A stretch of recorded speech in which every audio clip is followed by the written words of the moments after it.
网易和玻璃渣互封的消息最近是激发了许多魔兽世界老玩家的热情，原本寂静的艾泽拉斯议事厅也变得热闹了许多。魔兽世界作为为数不多的 Mac 可以玩的游戏，我也想能够去暴风城看一看。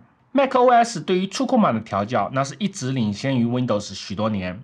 用触控板打团这种事情我也干过，但是最近几年 Mac 的键盘，那键程是越做越短。平时打字慢慢攻还算舒服，但是要打游戏嘛，你们这是自寻死路。为了证明我技术菜和键盘没有关系，这里我想先给自己买一把机械键盘先。其实我对键盘还是受到 Mac 的习惯长期影响，平时用的 Mac 都是剪刀键键盘，键程非常短，平时打字非常灵活，所以在挑选机械键盘的时候，也希望找一个键程短一点的。看了一圈下来，似乎只有 ROG 新出的这款魔导士 RX 矮轴是为数不多的能够支持 macOS 的矮轴机械键盘。先来看看外观，这是一把65%尺寸的键盘，键盘整体还是一大块铝块，键盘重量在600克左右，拿在手里有一定分量感。底部有2层不同的脚架，对于那些习惯键盘有一定角度的用户是个不错的设计。去掉了游戏中不常用的 F1 到 F12 的一排按钮，可能对于平时使用 Photoshop、Illustrator 这些 Adobe 全家桶的用户来说，快捷键会有一些影响。不过也不用担心，我们看键盘的侧边 F1 到 F12 可以通过 FN 加对应的按钮触发第二个功能。右上角是键盘模式切换按钮，这里支持 PC 和 Mac。键盘还支持3种连接模式。有线、2.4G RF 还有蓝牙。有线按钮平时不用的时候也可以作为关机键使用。键盘支持 ROG Speednova 技术，有线和 2.4G RF 最高支持1000赫兹的回报率。不过我这里还是使用蓝牙连接，虽然回报率慢了许多，但是我和高手之间的差距也不在乎这1000分之1秒。边上有个磁吸仓，里面存放着一个新款的 Omni 接收器，可以使用一个接收器的同时连接键盘和鼠标。平时不用的时候放在磁吸仓中还算牢固，并不是那么容易被甩出来。另一边是一个触控条，可以用来控制电脑的音量、键盘的灯光等等。整体键帽采用的是 ROG UV 涂层的 ABS 键帽，虽然是 ABS， 但是表面的 UV 涂层会比一般的 ABS 键盘更加抗打油。拔掉键帽就可以看到全新的 ROG RX 矮光轴了。键盘和键帽采用全新的 ROG 火山口连接。配合键盘的剪刀键结构，键盘的晃动也非常的稳定，不管按在键盘的中心还在四周，都可以稳定的触发。不过 DIY 的玩家可能市面上这种键盘还比较难找。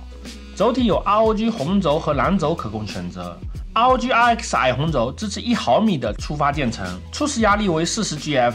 ROG RX 矮蓝轴具有 1.5毫米的触发键程和55GF 的触发压力。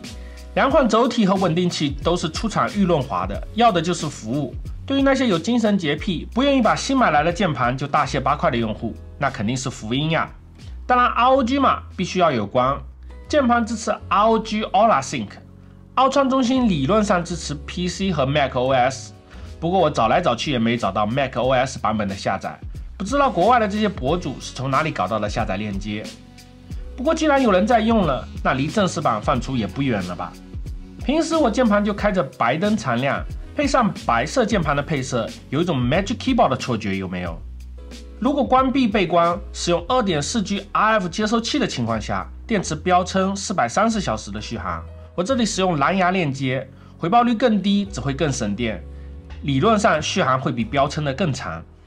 好了，那么废话都说完了，那么进入正式环节，这款键盘敲击起来的声音到底是什么样的呢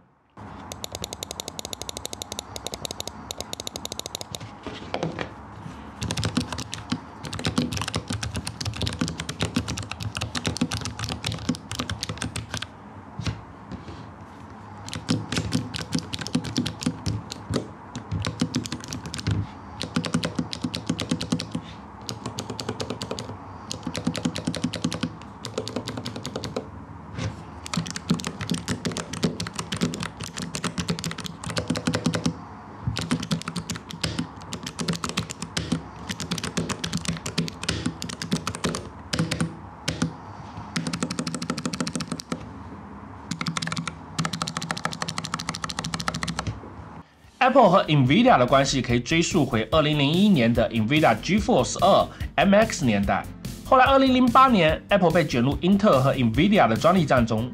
好巧不巧，这时候出货的 GeForce 8600 GT 质量和品控几乎是难以恭维。2款采用这张显卡的 MacBook Pro 几乎快变成终身质保。刚换完显卡的机器回来没几天又花屏了。作为供应链管理大师的 Tim Cook 哪里能吞得下这口气？早就看CUDA不爽的 Tim 直接终止了和 Nvidia 的合作。虽然表面上没有像 Linux 创始人那么明显，但是从此以后 Apple 自研的 Metal 图形加速器上也可以看出一些端倪。这也给 Apple 的游戏之路增加了许多负担。例如，运行在 CUDA 下的游戏想要移植到 Mac， 就需要很繁重的工作。不过，在去年的 WWDC 大会上 ，Apple 开发了 DX12 到 Metal 的转译层，游戏开发者可以轻松地将 Windows 游戏移植到 macOS 上。希望下个月的 WWDC 大会上还能有更多这方面的消息，让 Mac 玩游戏也成为可能。毕竟，不是每一个 Mac 背后都是程序员或者剪辑视频的博主吧。OK， 以上就是本期视频的全部内容了。如果你觉得内容对你有用，欢迎点一个大大的关注。我们下期视频见，拜。